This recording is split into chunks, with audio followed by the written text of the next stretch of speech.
when a Russian tried to, to be not nice, what can I say? When we were trying to talk to them about would they permit us to go on their train, so we can go, let's say, from Terezin through Prague down to Brno. Well, some people got and some people got it right, but some people did not get it right. And it took us more than a half a day trying to catch on to that ride. Finally, we got it. We had to get off, and we had to get a, how do you say this? A horse. A carriage? Horse carriage, who would take us, but then in a few steps, we had to get off of it again because the bridge was broken. Was it bombed out? Or I don't know what happened. Sure. So we had to get off, and the soldiers even made a temporary bridge out of wood, and we crossed that bridge and tried to hitchhike again on the where the soldiers were. You know? And that's how we got home. Wow. So instead of 2 hours or 3 hours, yes, it was a long ride home. I bet it was. But you made it. Yes. And when you got home, what did you find? And where was home? It was Brno? Brno, right. And we got that 2-bedroom apartment that they allocated to us. And the next day we stood in line to get something from, from the Red Cross and different organizations that stepped in. And that's. How long did you stay in Brno before you moved on after the war? After the war, 1949, I came to this country and I married my husband in Brno. Okay, so when did you get out of what year was it when you got out of the camp? Do you remember? Oh, out of Camp 45. So you were there for 4 years? Not quite. And what was the activity like when you? Okay, in Öderan, I was working on the outside, laying cables.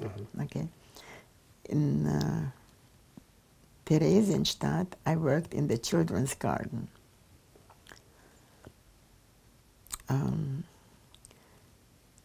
That's Theresienstadt. In Auschwitz, I didn't do nothing, only stand in line. So in Auschwitz, there was no work. No. There was just stand and. Stand in line, appel. We had to stand in appel. Of course. And we had to be straight, and Mengele or his better helper, they just walked by us. Let me ask you about him, just trying to touch on him a little more. Did you know what he was up to? Was there any clue? Idea. Nobody there knew when he was idea. taking people away, what he was doing with them? No. So as far as you knew, he was just kind of the guy. I had no idea. All I know is, I said, what in the hell is he doing? Why is he separating us? I said, what am I going to do if they separate me from my mother? And all those thoughts goes, and thank God, my mother did not stand directly with me. She stand like 3-4 rows behind. And maybe that was, but I was scared of scars and things like that, because she did have a surgery before. What surgery did she have? Ovary. Where was the scar? In the stomach. Yeah. Is this something he overlooked, you guess, or? Yes. Yes, thank God. Yes. So you got back to Brno, and you were allocated an apartment by the government? Okay. By the government. You were allocated an apartment by the government. Yeah. We wanted a 3-bedroom, but only get a 2-bedroom. Because we wanted to make sure that my aunt and my cousin will be staying with us. And then my uncle from Slovakia came, so opened up a factory again, and they had manufacturing for military shirts. Yeah. They made good. I bet. Yeah, that's how was getting back to life?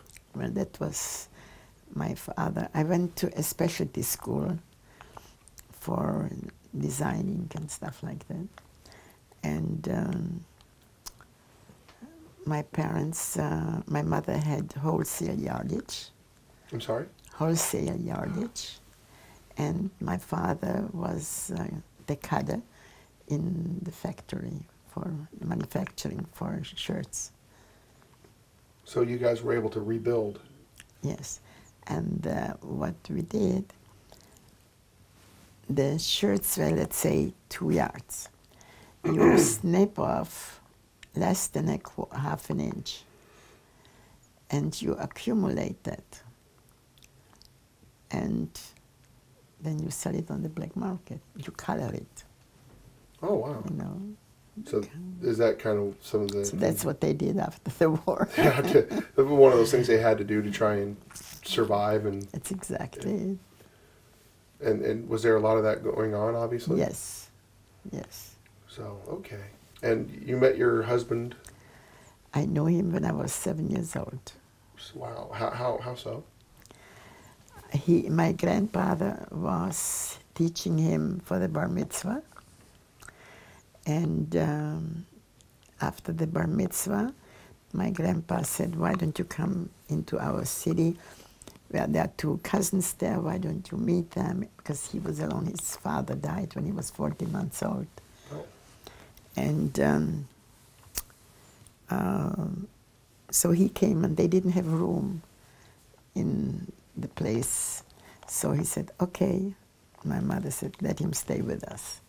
And he stayed with us. So he either boxed me or kissed me. That was it. And we had fun. And so we remembered of each other. And after the war, my mother wrote a letter to a cousin. He just happened to have her 75th birthday. And a party was there. And so she invited everybody. Kurt didn't go, but his mother went, and his aunt. And they were showing the letter and the pictures from my mother that she sent. And that was Kurt's picture. And then my picture. And Kurt started writing to me and said, why don't we write to each other a little bit longer? I like for you to come to America. But they would then the Czechs wouldn't give me the passport, and so on. It was quite a deal. And he continued writing. I was ready to go to Israel. And one day I get a letter, don't you dare go, I'm on my way, and it was a telegram. So Kurt arrived, I picked him up in Prague, and we came home, and I told my parents, I said, Kurt wants to marry me. And that's what happened. Anyway, Kurt stayed 8 days, and he said, even if I don't marry you, but I will always take care of you like a baby sister. That's what he said.